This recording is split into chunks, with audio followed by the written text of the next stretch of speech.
Pessoal, a gente começa a tratar os tópicos referentes à disciplina deontologia jurídica ou deontologia do direito.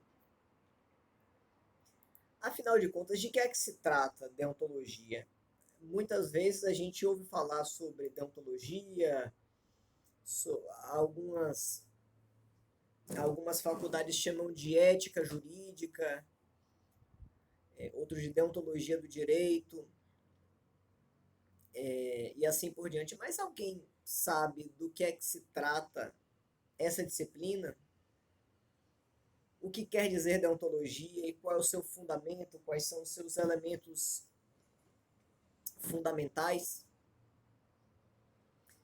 Quando a gente fala sobre deontologia, a gente discute preponderantemente algo que tem diretamente a ver com a nossa profissão, ou seja, com as diversas linhas de atuação das atividades profissionais e puxando a brasa para o nosso lado, as abordagens ligadas aos direitos, aos deveres e às prerrogativas dos profissionais do direito. Certinho? Deixa eu só ver aqui.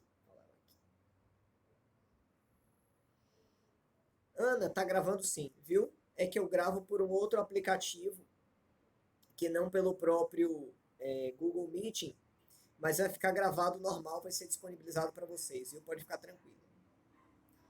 Sempre as aulas vão ficar gravadas, vão ficar disponibilizadas, viu?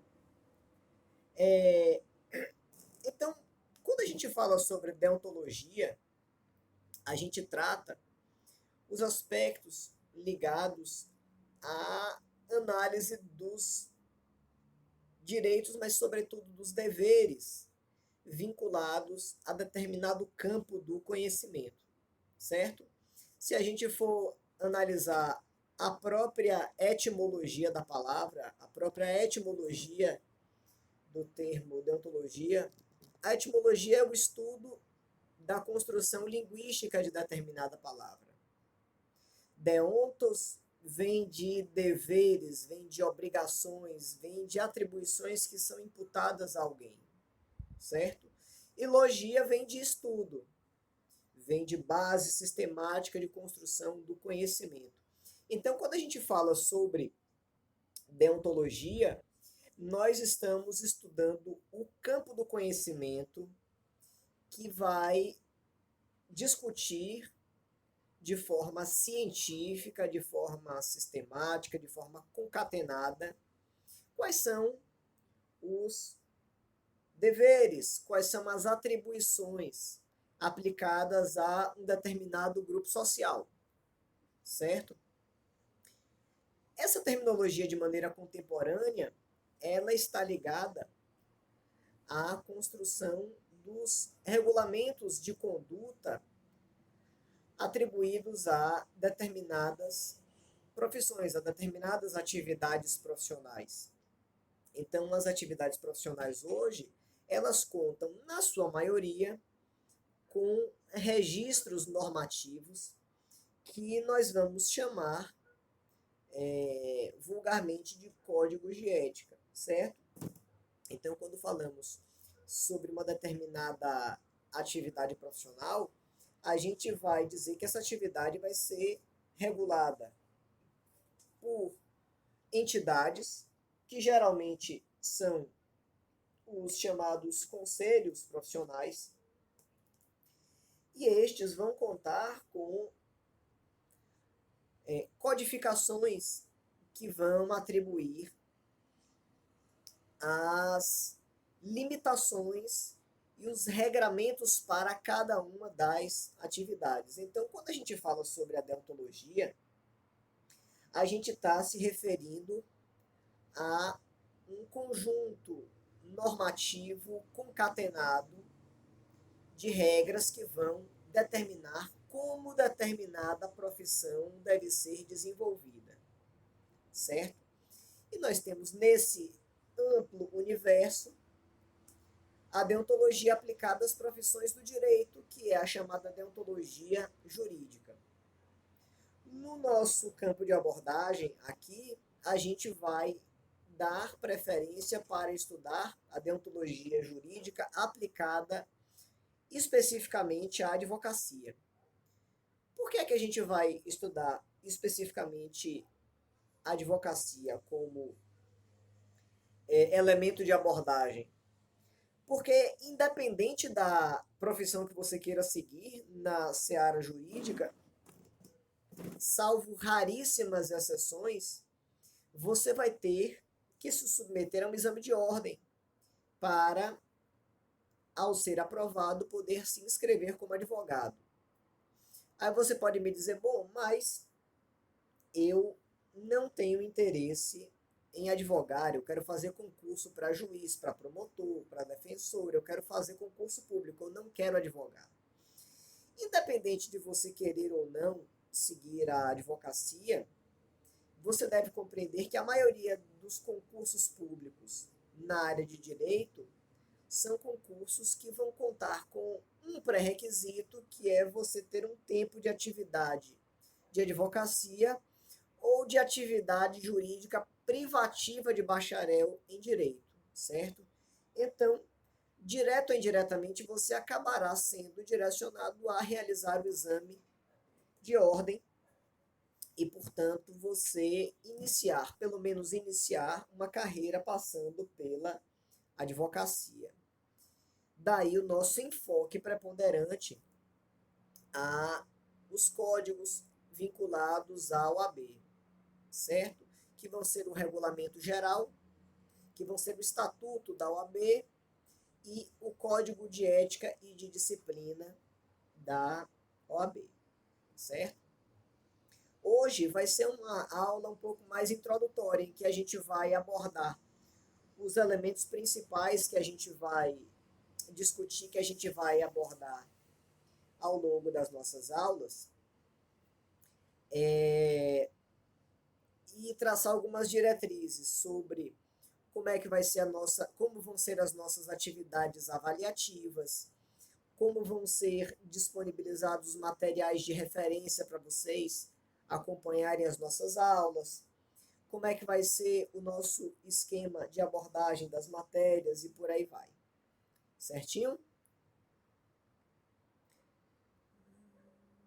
Qual é a diferença dessa disciplina para a disciplina ética? Na verdade, Ana, em algumas faculdades de direito você tem uma disciplina ética geral, que você vai ter uma disciplina um pouco mais filosófica, que vai trabalhar as questões pertinentes aos aspectos ligados à análise da ética, da moral e a sua relação com o direito.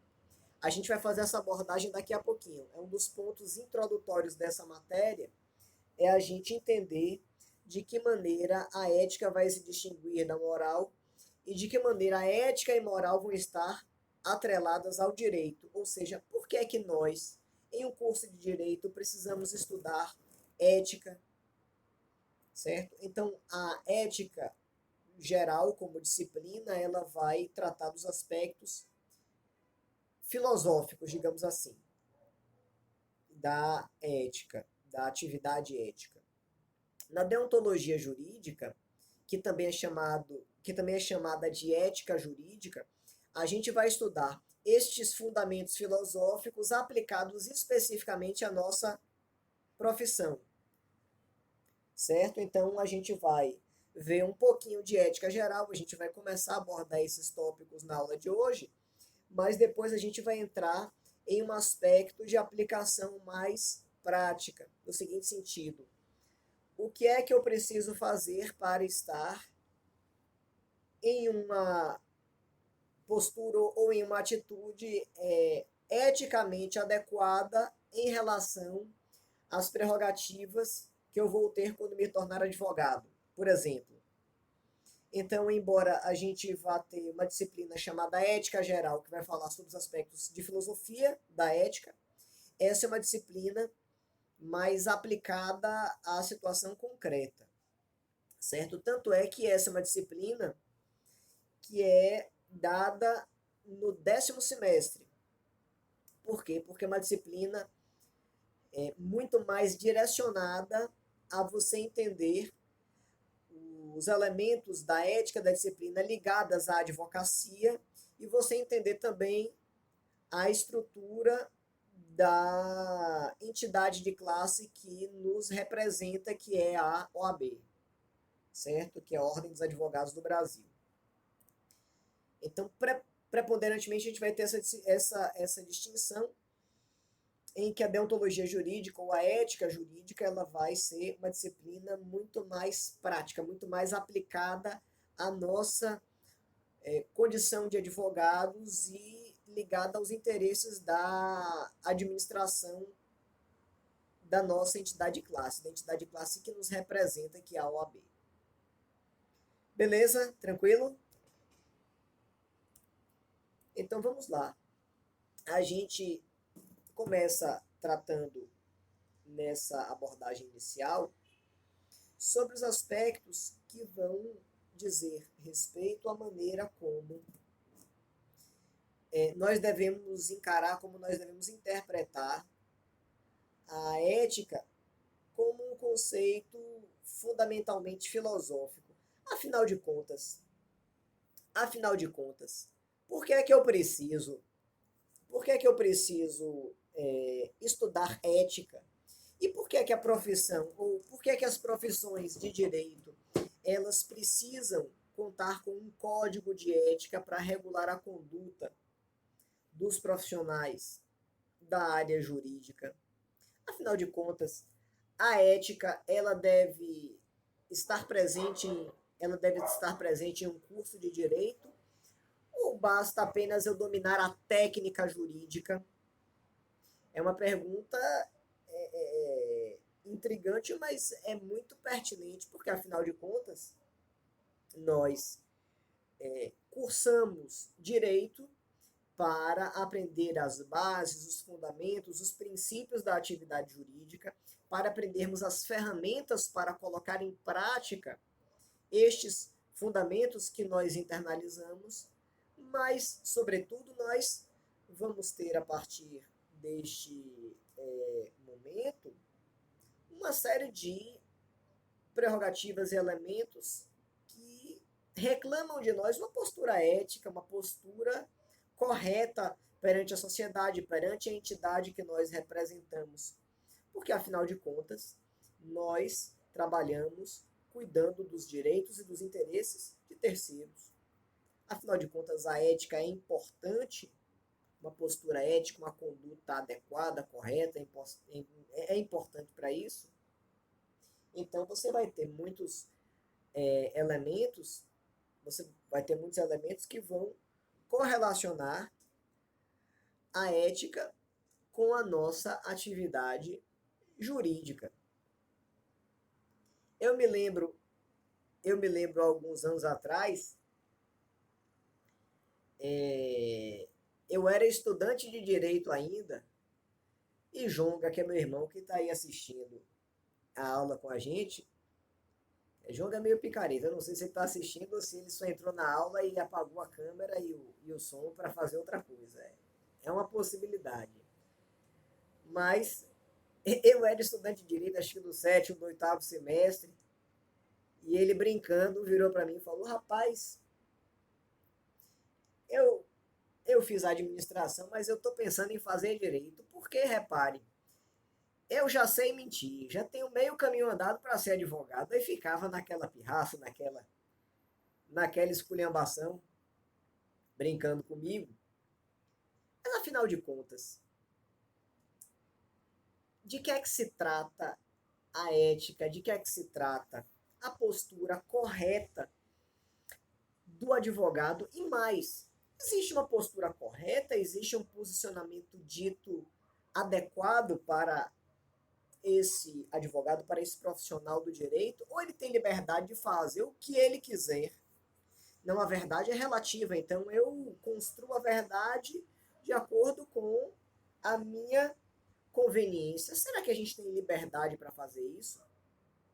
É o primeiro ponto de discussão que a gente começa a trabalhar ao analisar o aspecto da ética aplicada à nossa profissão de direito. Quando nós falamos sobre deontologia, nós nos referimos a um campo do conhecimento ou a um campo da ciência. Deontologia vai ser um campo da ciência que vai estudar os elementos éticos aplicados às profissões, certo? Então a gente vai estudar na deontologia os fundamentos de ética que vão ser aplicados às profissões. E no nosso caso, especialmente, à profissão do direito, certo? O primeiro ponto, o primeiro aspecto que a gente tem que analisar é o seguinte: é reconhecer que a ética, ela vai se distinguir da moral. Então, ética e moral são conceitos diferentes, são conceitos distintos, que muitas vezes são tratados como se fossem sinônimos, como se fossem a mesma coisa, embora não sejam. Afinal de contas, qual é a diferença entre ética e moral?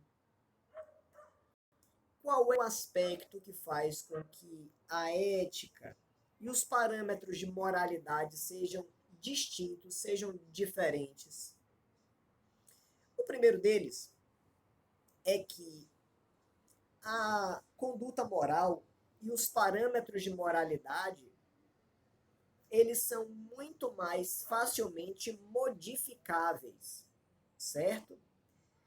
Toda vez que você ler a palavra moral, imediatamente faça um link com a expressão costumes, certo? Você pode anotar no seu caderno, registrar no seu computador. Moral está ligada aos costumes, às práticas sociais, certo? Então, uma conduta que pode ser moralmente aceitável em um determinado lugar pode ser completamente caracterizada como imoral em um outro lugar.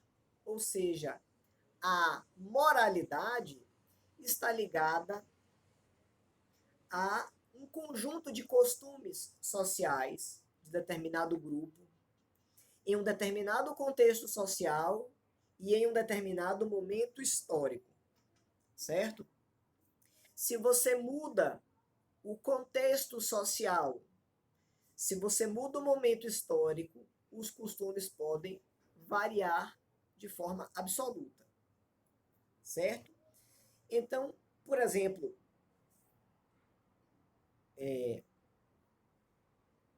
uma moça que vai de biquíni para a praia, ela, em Salvador, no Brasil de uma maneira geral, ela não está ferindo normas morais de pudor, de recato, enfim. Mas vem cá, uma moça que pretende ir à praia de biquíni na Arábia Saudita, ela está ferindo as normas morais daquela sociedade, naquele contexto social? Sim ou não? Percebam que o fato é um só. A ação é uma só, ela não se modifica. Mas o contexto social faz com que, em determinadas localidades, o costume sobre aqueles fatos sejam variáveis em relação à compreensão de que uma determinada conduta é ou não moralmente aceitável, certo? Então você vai ter condutas que são moralmente aceitáveis em determinado contexto social, mas que são repreensíveis em outros contextos. Por quê? Porque toda vez que a gente fala sobre costume, toda vez que a gente fala sobre moral, a gente está falando sobre costumes sociais, sobre práticas sociais, certo? Então, se a gente fosse exemplificar mais ou menos, a gente poderia entender que o costume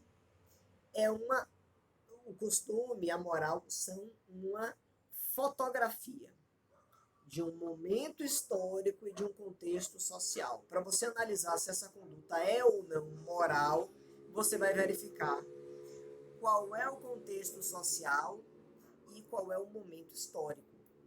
Por exemplo, falar hoje, 2020, no Brasil, em reduzir alguém à condição de escravo é algo moralmente aceitável? Sim ou não?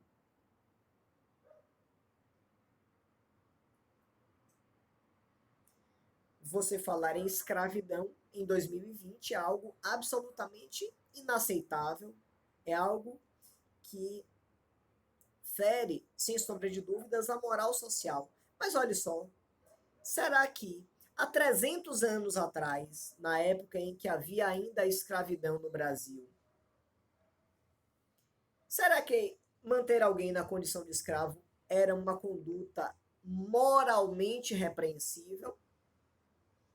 Em princípio, não. Por quê? Porque havia um costume social à época que entendia que aquilo era algo aceitável. E você não tinha vozes ativas o suficiente para promoverem um contraponto em relação àquela prática. Então percebam que o momento histórico e o contexto social determinam a modificação dos valores morais. Então a moral ela se modifica de lugar para lugar e de momento histórico para momento histórico. Beleza? Ana precisou sair. Sem problema, Ana. Fica com Deus. Depois você assiste. E quanto à ética, a gente está falando aqui sobre as principais características e distinções entre a ética e a moral. Se a moral se caracteriza por ser uma fotografia que determina como eram os costumes naquele momento histórico, naquele contexto social, a ética, por sua vez, ela vai deixar clara não a condição em que as coisas são, mas ela vai determinar como as coisas deveriam ser, certo? Então perceba que existe uma diferença muito clara, muito nítida. A moral, numa análise preliminar, ela diz ou ela retrata como as coisas são.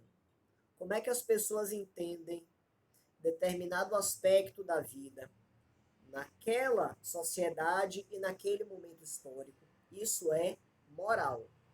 Então, a moral social ela pode ser muito mais facilmente modificável. Por quê? Porque ela reflete como as coisas são e não como elas deveriam ser.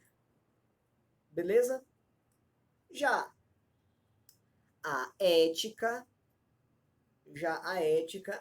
ela é facilmente perceptível nas suas diferenças com a moral, porque a ética reflete como as coisas deveriam ser, certo? Então, se eu analiso como as coisas deveriam ser, eu estou tratando sobre a ética, ou seja, como deve ser o comportamento de determinado indivíduo ou de um grupo social ou de uma coletividade para atingir um patamar de excelência, para atingir um patamar de perfeição, certo? Não é à toa que quando nós estudamos as, as diversas profissões e analisamos que elas precisam ser regulamentadas por conselhos de classe, por conjuntos de elementos normativos, nós identificamos que estarão presentes lá não os códigos morais, mas os códigos de ética das profissões. Por que os códigos de ética são os que representam os parâmetros de comportamento que são esperados? Porque eles demonstram não uma fotografia da realidade. Não me importa como as coisas são, me importa como elas deveriam ser. Então, enquanto a moral reflete o ser, como as coisas são, como elas se manifestam.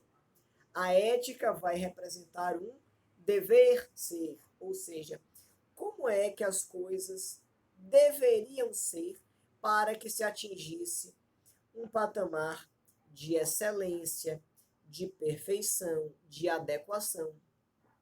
Então, quando nós estudamos os códigos de ética, e no nosso caso, puxando a abordagem para a nossa profissão, para as nossas profissões de direito, a gente entende que o código de ética vai estabelecer uma série de parâmetros, uma série de elementos que, de maneira normativa, vão indicar como é que você deve se comportar, como você deve agir, para você atingir um patamar de excelência como profissional daquela área. Então, o código de ética vai dizer, por exemplo, que o advogado, o código de ética da OAB vai dizer, por exemplo, que o advogado ele não poderá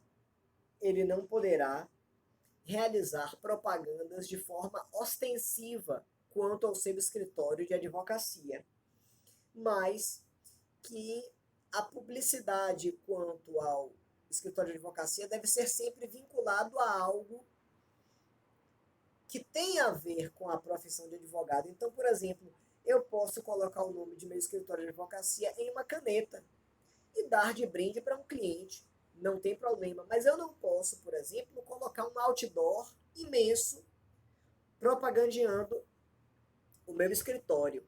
A OAB veda. Por que isso? Porque a OAB entende que a busca por um escritório de advocacia deve se dar não em razão da fama que ele tem ou do nível de publicidade que se dá ao escritório, e sim pelo fato de que o cliente ou a sociedade confia ou reconhece naquele escritório ou naquele advogado alguém que vai exercer a atividade com zelo, com proatividade, com sigilo, trabalhando da melhor forma possível para que o cliente tenha o seu direito garantido, assistido. Beleza? Então, nós temos diante disso o reconhecimento de que os códigos de ética são voltados preponderantemente, são voltados prioritariamente para estabelecer parâmetros de conduta que venham a permitir que o sujeito direcione as suas condutas de maneira tal a se aproximar daquele patamar de excelência.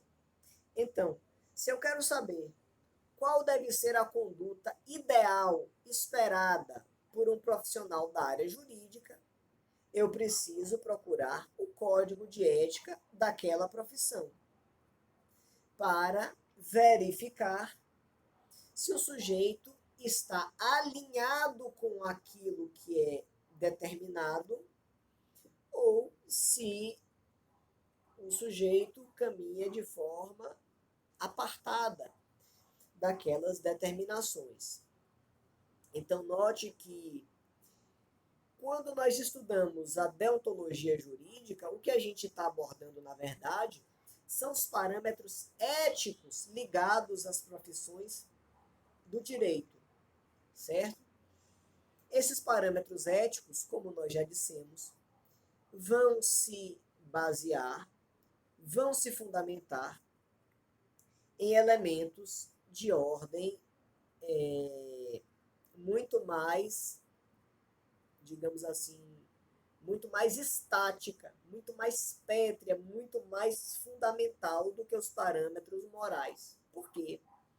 Porque a ética, ela não se modifica, ela não se altera com a mesma facilidade que os parâmetros de moralidade. Por quê? Porque a moral, ela se altera, ela se modifica com o passar do tempo, em razão de que ela decorre de costumes sociais. Beleza? Tranquilo? Podemos passar a régua nessa distinção entre ética e moral. Essas abordagens iniciais envolvendo ética, moral, os fundamentos básicos também são assuntos de nossa disciplina, são assuntos um pouco mais, digamos assim, um pouco mais filosóficos, mas eles são importantes porque eles vão fundamentar o que é que justifica a gente estudar, o que é que justifica a gente estudar deontologia, o que é que embasa que a gente estude os parâmetros de ética ligados à nossa profissão, certo? E qual é o fundamento primordial do estudo da ética, principalmente no campo das relações de direito? O campo da ética pressupõe o seguinte: as diversas profissões da área jurídica vão tratar fundamentalmente do cuidado, do esmero e da preocupação do direito de outras pessoas, certo? Então, juridicamente, nós precisamos estar atentos sobre a necessidade de estudarmos cada vez mais de que maneira seria possível uma condução dos interesses alheios, de maneira que esses interesses, esses direitos não venham a ser descaracterizados ou que eles não venham a ser suprimidos em razão de interesses escusos por parte de pessoas que estão na atividade de condução. Para ser mais claro, nós temos diversas profissões ligadas à área jurídica, certo? Advogados, promotores, defensores públicos, delegados, várias atividades que estão ligadas à área do direito. Todas elas vão estar na condição de lidarem, conduzirem, direcionarem como os interesses, como o direito de outras pessoas vão ser concretizados e de que maneira eles vão ser conduzidos. Então, uma postura ética, ela é uma condição fundamental, elas vão ser uma condição fundamental para que haja um mínimo de segurança jurídica nas relações. Porque perceba, todas as profissões da área de direito são direta ou indiretamente ligadas a um aspecto de interesse público, certo?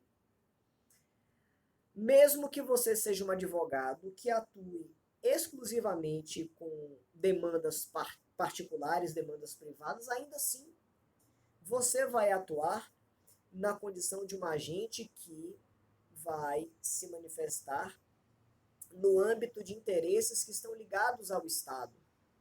Se você é um agente público, se você é um juiz, se você é um promotor, se você é um procurador, se você é um defensor público, um delegado, se você atua na área de direito, mas na condição de um agente que é remunerado pelo Estado, se você é um agente público, inafastavelmente você deve ter uma postura ética, porque tudo aquilo que você faz, todos os atos que você pratica, são, na verdade, a materialização da vontade e da ação do próprio Estado. Você está representando o Estado, ou seja, você é remunerado pelos cofres públicos para atuar em razão de um interesse público.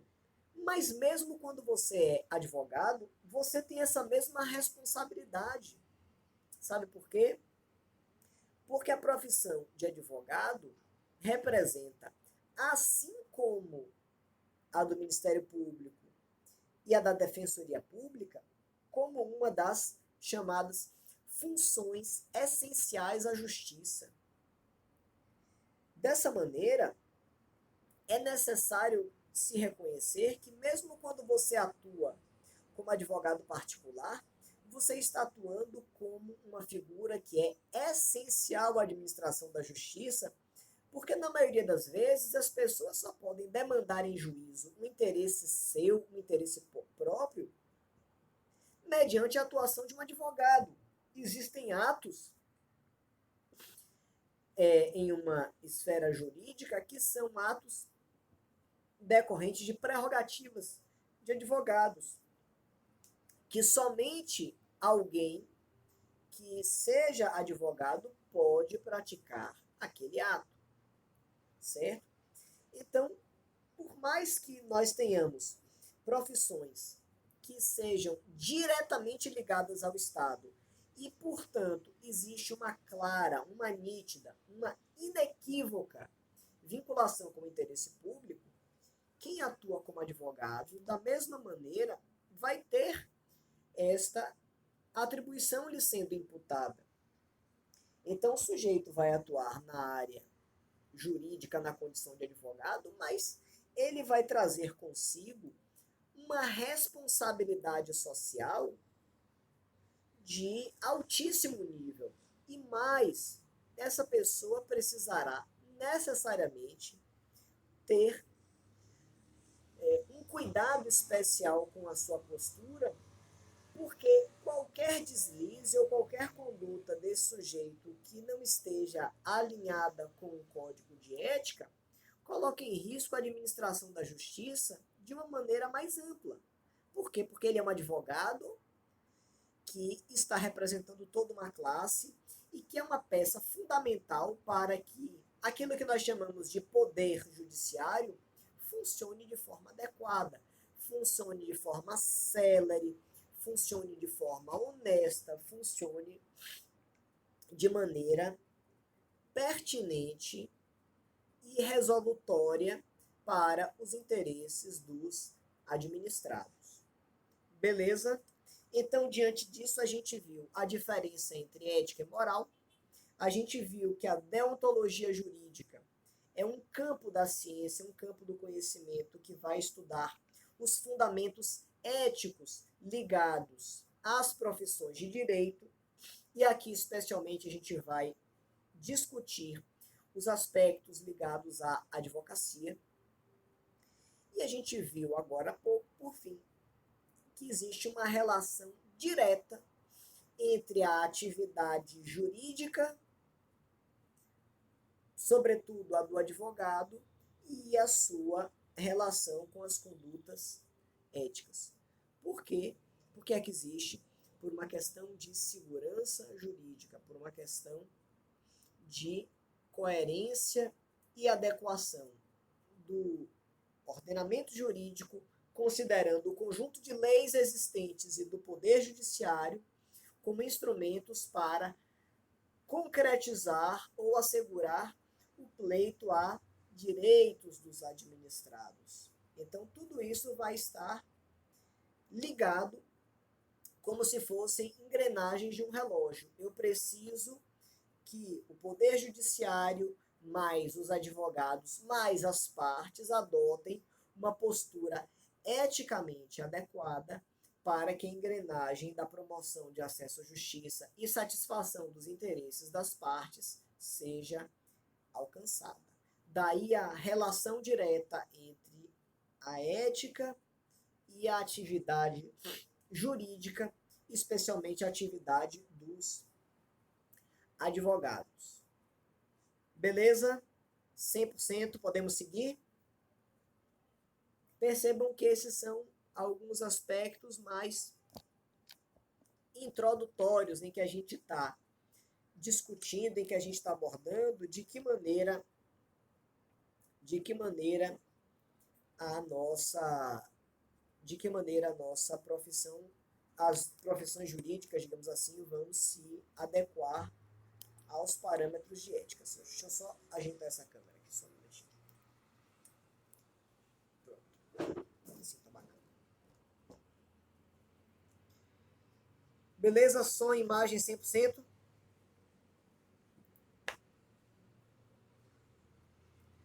Então a gente vai ter alguns aspectos, pessoal, referentes a os diplomas ou aos parâmetros normativos ligados à nossa deontologia jurídica, certo? Ligados à atividade do direito. A gente vai ter, na verdade, dois grandes parâmetros que vão direcionar como a atividade jurídica deve ser eticamente reconhecida. O primeiro desses parâmetros, ou desses requisitos mínimos de uma conduta ética, devem ser determinados, são os parâmetros legais. Então, qual é o primeiro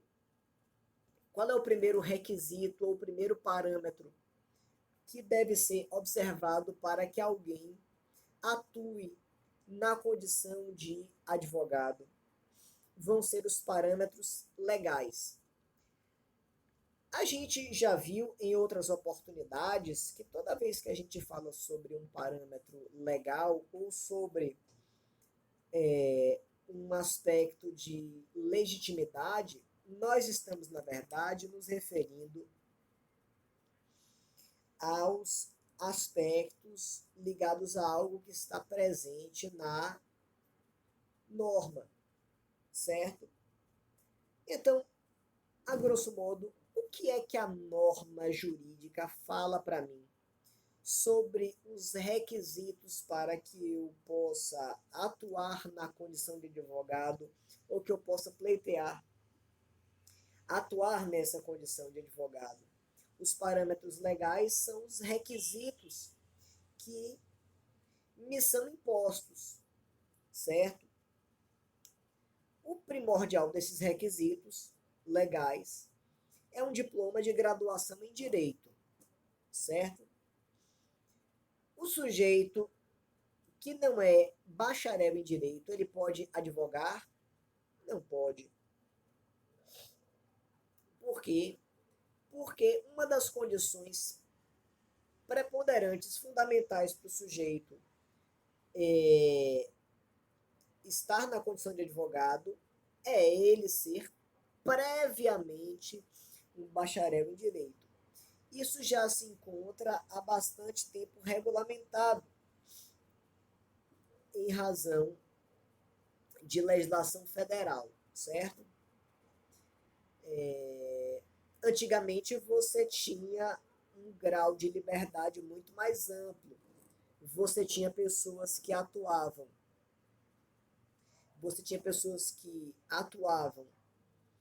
representando interesses de outras pessoas, mesmo não sendo bacharéis em direito, certo? E por que é que eu falo mesmo não sendo bacharéis em direito? Porque até meados da década de 90, salvo engano 94, não havia o exame de ordem. Então as pessoas se formavam em direito e poderiam atuar na condição de advogados, mesmo sem ter feito o exame de ordem. Bastava que fossem bacharéis em direito e já poderiam advogar, certo? O que ocorre, e diante disso você tinha pessoas que atuavam mesmo sem serem bacharéis efetivamente, eram pessoas conhecidas como rábulas. Vocês certamente já ouviram essa expressão. Fulano de tal é um rábula, ou rábula atuava em tal área, enfim. Quem era o rábula? Era uma pessoa que não era bacharel em direito, portanto não poderia exercer a advocacia, mas que tinha um profundo conhecimento na área jurídica e tinha, em razão desse grande conhecimento, uma liberdade para atuar e para exercer atividades e praticar atos que, em princípio, só os advogados poderiam. Nós temos um rábula extremamente famoso, que foi o Cosme de Farias. Inclusive, o bairro de Salvador, Cosme de Farias, ganhou esse nome porque foi o lugar em que viveu o nosso tão importante,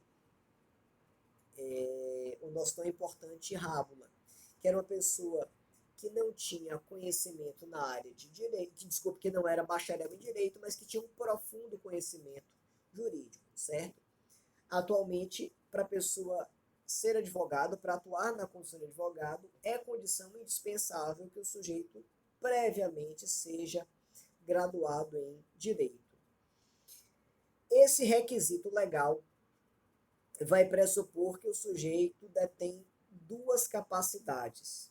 Uma é a capacidade legal.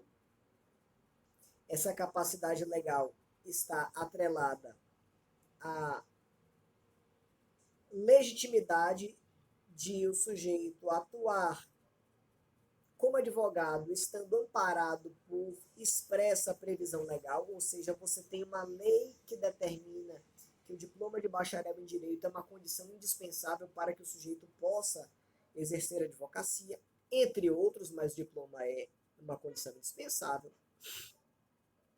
E o segundo aspecto é a chamada capacidade técnica. Capacidade técnica.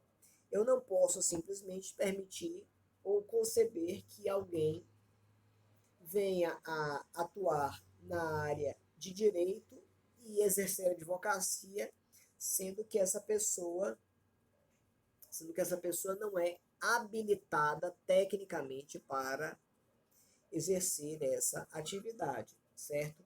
Então, pressupõe-se nesse aspecto que o sujeito que se forma em direito e que passa no exame de ordem, ele está tecnicamente habilitado a exercer a advocacia, certo? É fundamental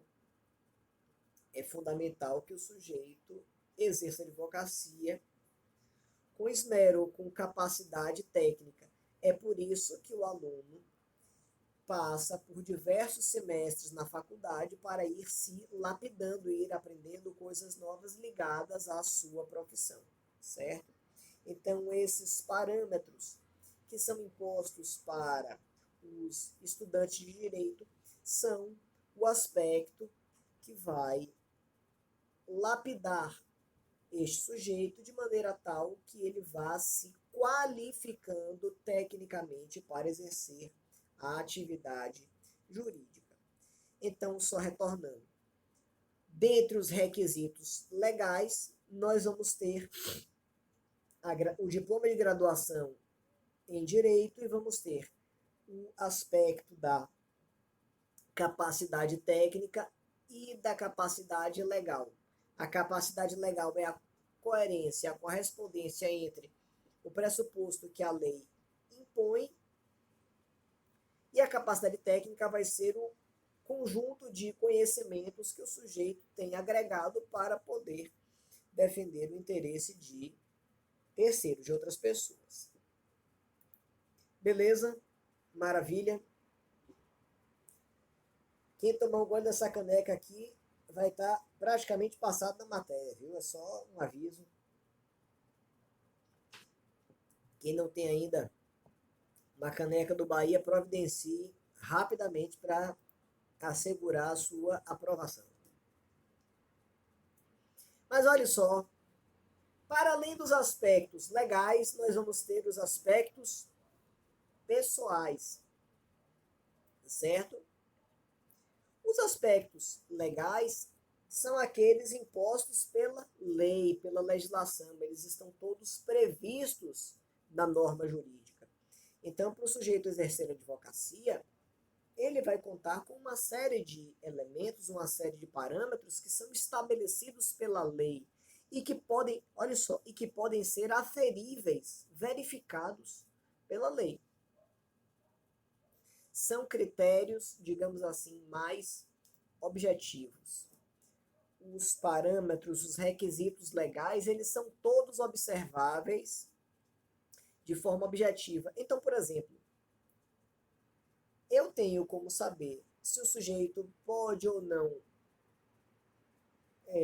tirar a carteira dele da OAB, verificando se esse sujeito é bacharel em direito. Esse aspecto objetivo é quem é bacharel em direito tem um diploma de bacharelado em direito. Então, o sujeito fez até o nono, até o 10º semestre, não chegou a se formar, mas é muito preparado, enfim. Ele pode exercer advocacia? Não, não pode. Por quê? Porque é pressuposto para que ele exerça advocacia, além de outros, além de fazer exame de ordem, enfim, que ele seja bacharel em direito, certo? Então, os aspectos legais, eles são critérios concretos, eles são critérios objetivos, eles representam critérios que vão sendo reconhecidos de forma concreta, de forma objetiva, sem espaço para interpretações, sem espaço para análises de subjetividade. Eles são critérios fundamentais e objetivamente aplicados. Beleza? 100%.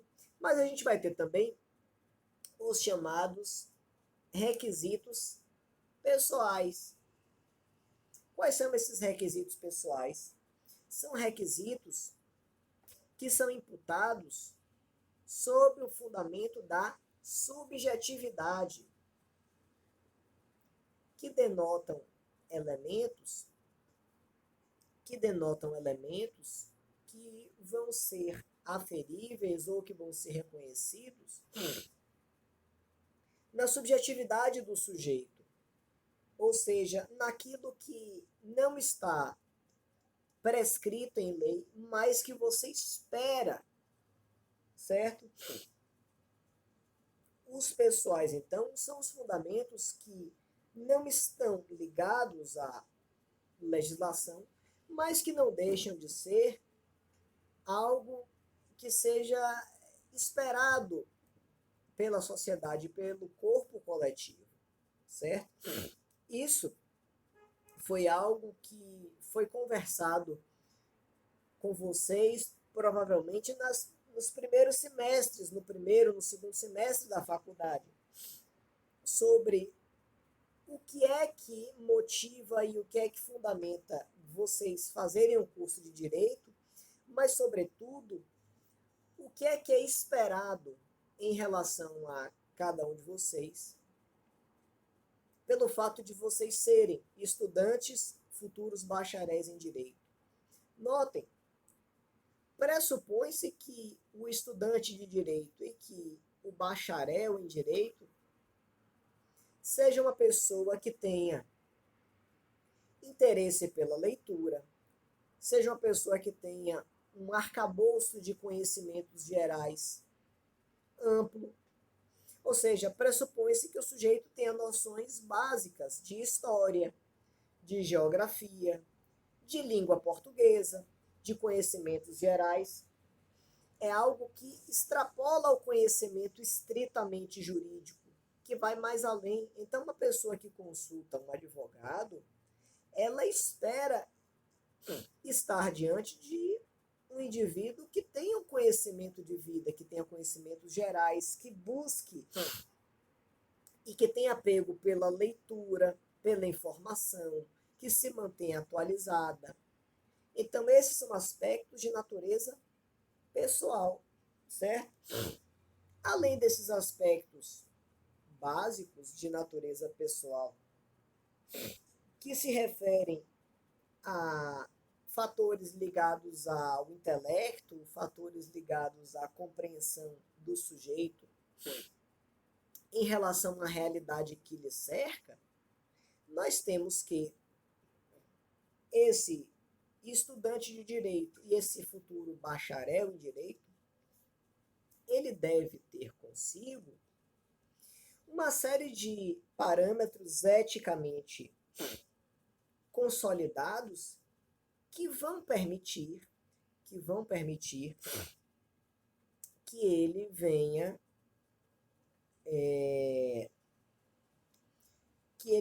a construir um caminho no direito que seja, digamos assim, consolidado na confiança que ele impõe às partes. Percebam, o sujeito que é advogado e que tem amplo conhecimento técnico, mas que não tem parâmetros éticos, é uma pessoa que não vai conseguir a respeitabilidade da sua entidade de classe e das pessoas que lhe cercam. Eu conheço, infelizmente, alguns advogados, não são muitos os que eu conheço, mas conheço alguns, que são pessoas extremamente habilidosas do ponto de vista técnico, mas que são pessoas que têm uma postura ética totalmente discutível. Ou seja, são pessoas que, do ponto de vista da ética, não são pessoas que cumprem adequadamente o que determina o Estatuto da OAB e o Código de Ética, que realizam uma série de condutas ilícitas. Essa pessoa pode fazer uma coisa como essa e dar certo uma, duas, três vezes, mas no dia que esse sujeito for pego, ele pode destruir a carreira dele, por exemplo. Além de que pessoas que atuam sem observar esses parâmetros éticos acabam, no final das contas, manchando a atividade da advocacia de uma forma geral. Porque você cria aquela lenda urbana, você cria aquela compreensão da realidade formada por uma visão social de que advogado é ladrão, de que advogado é picareta, de que advogado é conversador, de que advogado só pensa em dinheiro, que advogado não se preocupa com o bem-estar do seu cliente. E isso não é verdade. Você tem muito advogado que realmente não presta, você tem muito advogado que realmente tem uma postura ética questionável, mas você tem uma pleiade, você tem um conjunto imenso, um rol imenso de advogados que são pessoas honestas, corretas, que têm responsabilidade social, que atuam em observância ao que predetermina o Código de Ética da OAB, mas que acabam sendo atingidos de certa forma pela postura inadequada de alguns poucos que atuam de forma irregular. Então, os aspectos pessoais, aqueles que não estão prescritos na legislação, são muito importantes a serem observados, preponderantemente porque eles vão dar a chamada roupagem ou vão criar o perfil de visão social do advogado. Ou seja, o cliente, a sociedade, as pessoas que precisam se utilizar de um advogado, elas criam a imagem deste advogado muito baseado nas impressões que são reconhecidas pela postura dos advogados que tem uma maior notoriedade, certo?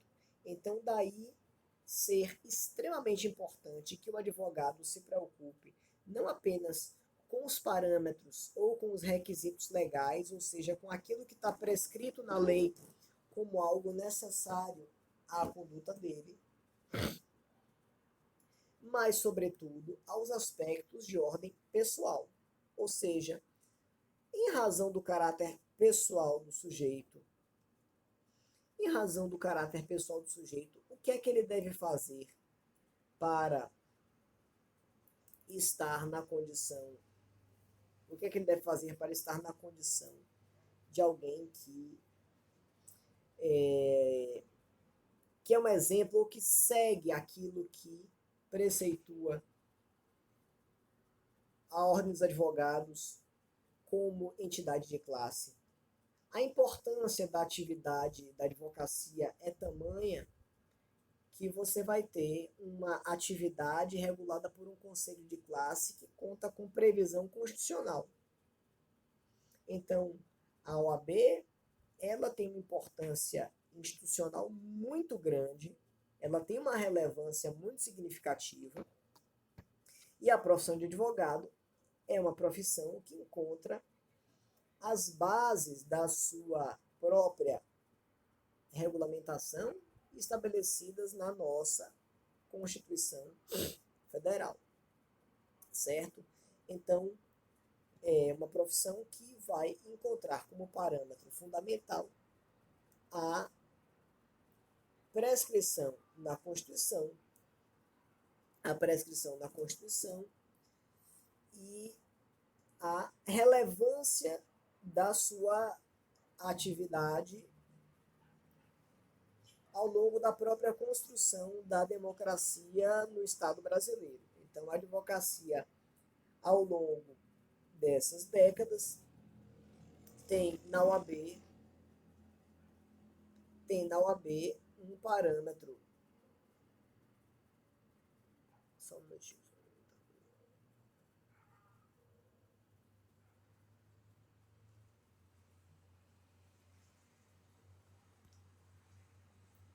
Tem na OAB um elemento extremamente importante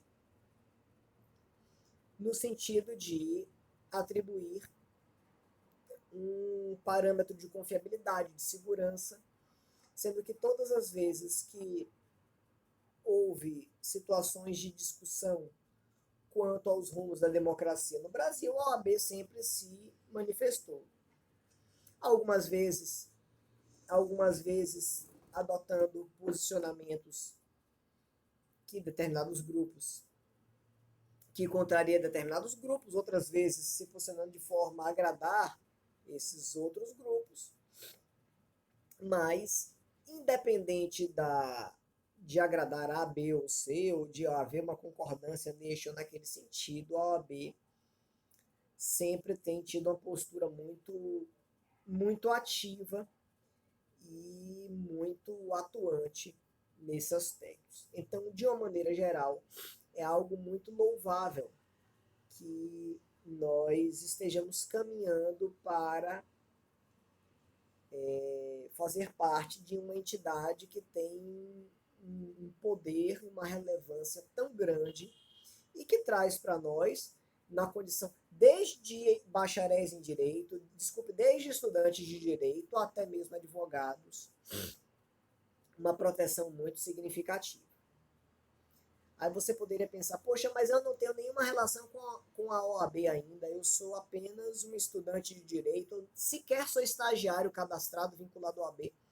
A OAB tem uma comissão de ensino jurídico, por exemplo, que tem por prerrogativa, que tem por atribuição fazer a verificação e o acompanhamento do desenvolvimento das atividades de ensino do direito nos diversos estados, inclusive verificando a qualidade das faculdades, de que maneira o ensino jurídico está se desenvolvendo nos estados e por aí vai. Então, existe sim uma atividade extremamente relevante, extremamente importante, atrelada à OAB e que é sensível às nossas próprias demandas na condição de estudantes de direito.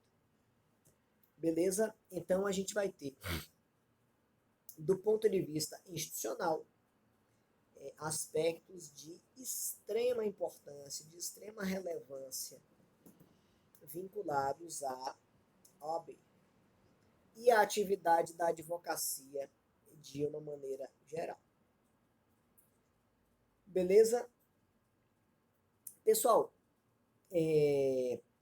hoje, especialmente hoje, só para colocar para vocês como é que a gente vai conduzir as nossas atividades de aula. A gente vai ter aula de segunda a sexta-feira, à noite. O horário, via de regra, vai ser às 18h30 até umas 9, 9h30 da noite, para a gente cumprir para a gente cumprir o nosso tempo de atividade de aula, para a gente tocar nos pontos todos pertinentes à nossa matéria, mas havendo uma demanda específica, e aí eu pergunto porque nós somos 7, 8 alunos. Se a gente combinar previamente e se houver logicamente, demanda para isso, é claro que vai depender de como a gente vai desenvolver as nossas aulas. Mas haveria problema para algum de vocês que eventualmente a gente tivesse aula passando um pouquinho das 9 horas, ou a gente estendendo alguma das aulas para um sábado, ou coisa do tipo, existe algum problema? É algo que é muito, pode ser combinado entre a gente, já que nós temos uma quantidade relativamente pequena de pessoas. Alguém não pode assistir, se a gente tiver, por exemplo, uma aula num dia de sábado, uma coisa do tipo.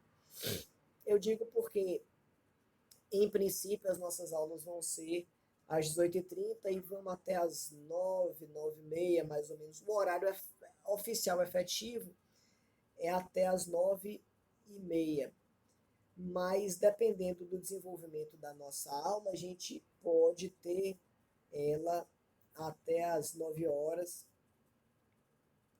da noite. Eu acho que dá para a gente fazer assim, inclusive porque a gente vai ter algumas atividades, a gente vai desenvolver algumas atividades que vão fazer com que a nossa nota seja um pouco mais segmentada. Vou explicar para vocês. Minha pretensão é que a gente trabalhe com provas ou atividades avaliativas de forma segmentada. Eu não quero, por exemplo, ter 2 provas, cada uma valendo 10, somar e dividir por 2. Minha ideia é fazer 4 avaliações. Nós temos, em princípio, 12 encontros. Então, a minha ideia é a gente fazer uma atividade avaliativa a cada 3 aulas. Então, a gente tem 3 aulas, faz uma atividade avaliativa com aquele assunto daquelas 3 aulas, para a gente ficar com uma coisa mais condensada. E aí, cada atividade avaliativa dessas valeria 2,5 pontos. Então, depois de 4 aulas, depois de 4 atividades avaliativas, a gente teria a possibilidade de realizar uma avaliação. Eu digo porque a gente tem como fazer um estudo mais sequenciado, a gente fazer avaliações com um conteúdo mais reduzido, e no final das contas você já sabe que a nota somatória daquelas 4 atividades avaliativas vai ser a sua nota e a sua média final, certo? É assim que eu estou pensando em fazer, mas queria, lógico, trazer isso para vocês, já que foi algo que eu acho que não foi aplicado ao longo do nosso semestre anterior, certo? Então isso traria alguma modificação para a gente, certo? Esse é um ponto. O outro ponto é o seguinte: no caso da gente ter alguma atividade avaliativa, no caso de a gente ter alguma atividade de aula em um horário de sábado, eu não sei se seria necessário, vai depender muito de como a gente desenvolva as nossas aulas. Mas no caso de a gente ter uma atividade como essa, da gente ter aulas como essas em horários menos convencionais, como um sábado, por exemplo, de qualquer maneira aquela aula ficaria gravada e a pessoa pode assistir depois, pode assistir na hora que quiser. E a minha pretensão é sempre fazer o seguinte: a gente termina a aula, eu posto imediatamente depois. É só o tempo realmente de fazer o upload do arquivo e no mesmo dia ele já vai estar disponível, para que a pessoa possa assistir, para que a pessoa possa ter acesso, para que possa tirar dúvidas, enfim, que ela possa desenvolver essa atividade de forma mais livre. Principalmente porque a gente entende que num curso de férias, em que a gente tem um tempo um pouco mais restrito, as pessoas devem ter um acesso mais facilitado para fixar mais os seus estudos, mesmo que seja no momento posterior, se a pessoa não puder naquele dia, se a pessoa tiver alguma dificuldade, enfim. Então a ideia é que isso seja mais facilitado. Então todos os dias que a gente tiver atividade de aula, imediatamente depois vai ser feito o upload daquele arquivo e ele vai estar disponibilizado para quem quiser assistir, para quem quiser fazer alguma pontuação. Da mesma maneira, a gente vai seguir basicamente a mesma linha de atuação. A gente vai ter basicamente a mesma linha de atuação dos outros dias desculpe, que a gente teve nos outros semestres de aula, certo? Olha, deixa eu ver aqui só no calendário.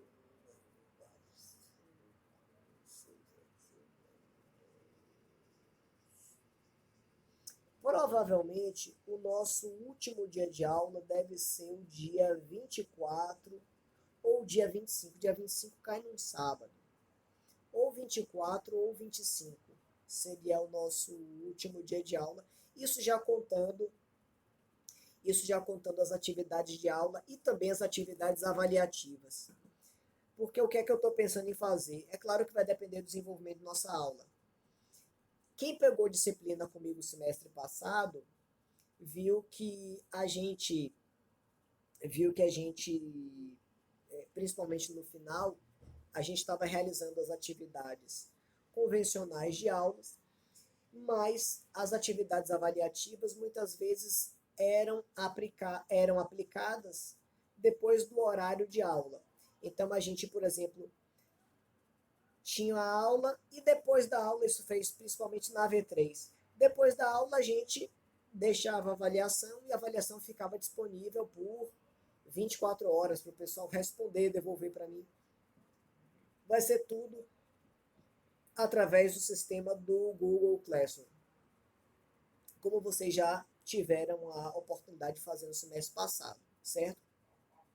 Então, a minha pretensão é que a gente faça essas abordagens de avaliações sempre a cada 3 dias de aula, certo?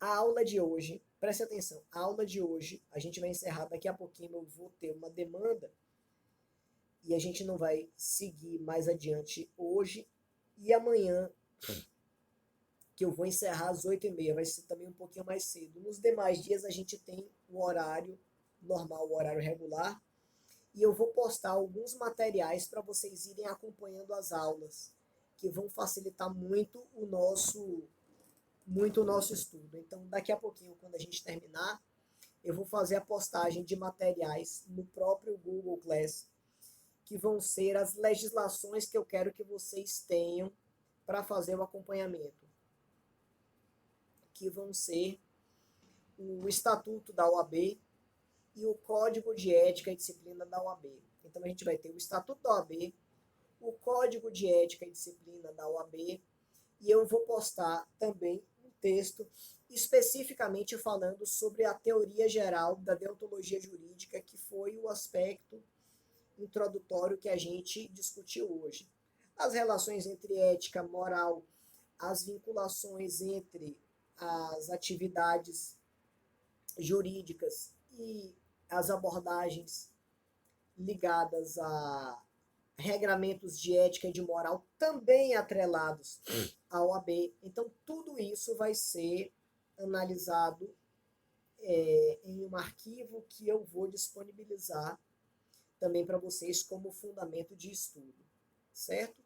Eu acredito que vai ficar muito mais tranquilo para a gente fazer as nossas atividades avaliativas de forma sequenciada, porque a gente vai ter um conteúdo mais restrito, vocês vão precisar estudar somente aqueles pontos que a gente abordou e vão fazendo as avaliações de forma mais esparçada. Eu acho que vai ser mais tranquilo. Beleza? Eu vou colocar para vocês daqui a pouco os elementos normativos do Estatuto da Advocacia e da Ordem dos Advogados, que é o Estatuto da Advocacia e da OAB, que vai estar previsto na Lei 8.906 de 94. Esse arquivo daqui a pouquinho vai estar postado no nosso Google Classroom. Deem uma olhada. Se preocupem em pegar os elementos normativos que a gente vai postar. E aí eu chamo a atenção para que vocês observem especificamente esses que a gente está postando no Google Class ao invés de pesquisar no Google. Por que isso? Porque muitos desses que a gente pesquisa no Google estão desatualizados. Esses daqui não. Esses vão estar 100% atualizados e vão ser um conteúdo muito mais seguro para a gente abordar. Beleza, pessoal? Hoje a gente teve essa abordagem mais introdutória para a gente se familiarizar um pouco mais com a matéria.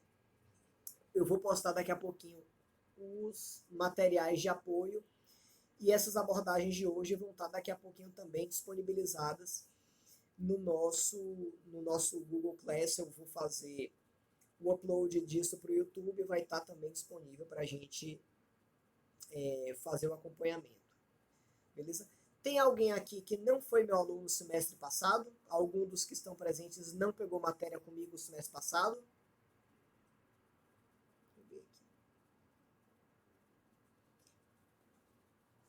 Frederico e Juliana. Pronto. Fred e Juliana, vocês são alunos do décimo, vocês estão pegando essa matéria estando no décimo. Anne também, não é? Vocês estão no décimo ou vocês estão pegando essa disciplina em semestres anteriores? Fred está no décimo.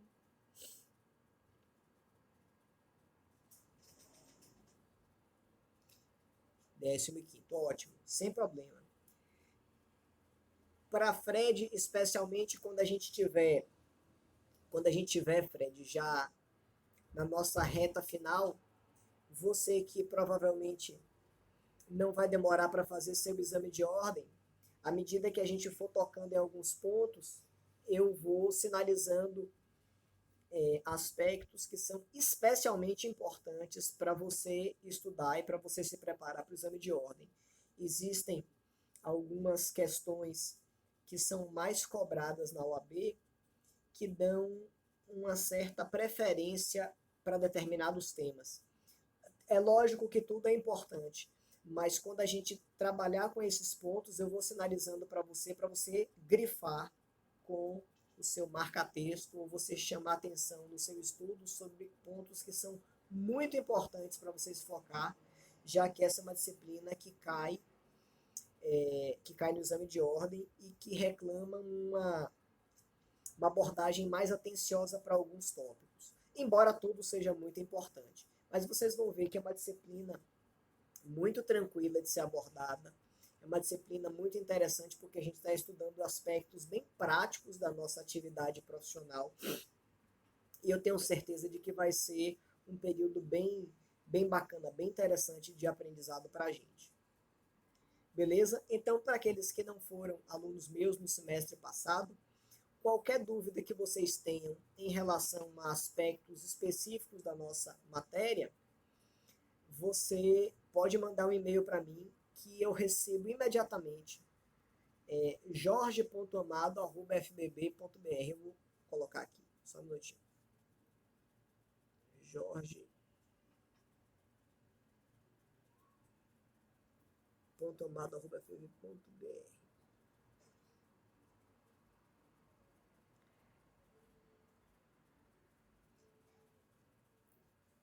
Fred foi meu aluno em 4 disciplinas, então ele sabe o que é sofrimento, rapaz. É um sujeito que está acostumado a sofrer. Peguem a experiência dele para saber como é o esquema, viu? Tô brincando, pessoal.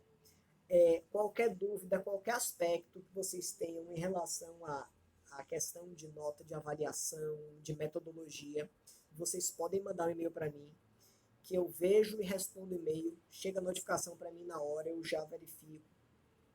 Nossa comunicação é bem fácil, é bem tranquila e tudo que for referente à nossa disciplina, utilizem esses canais, viu?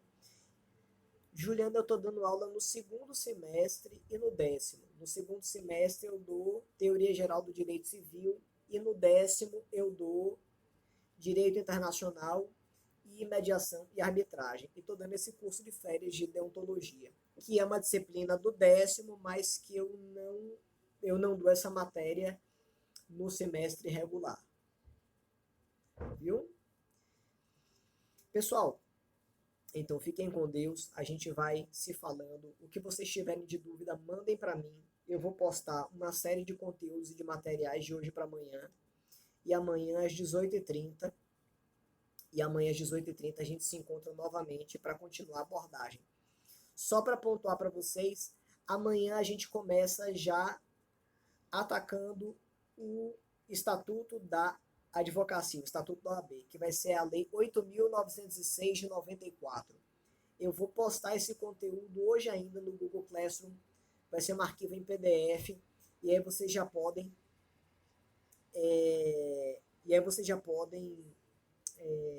acessar esse conteúdo e já começar a dar uma olhadinha.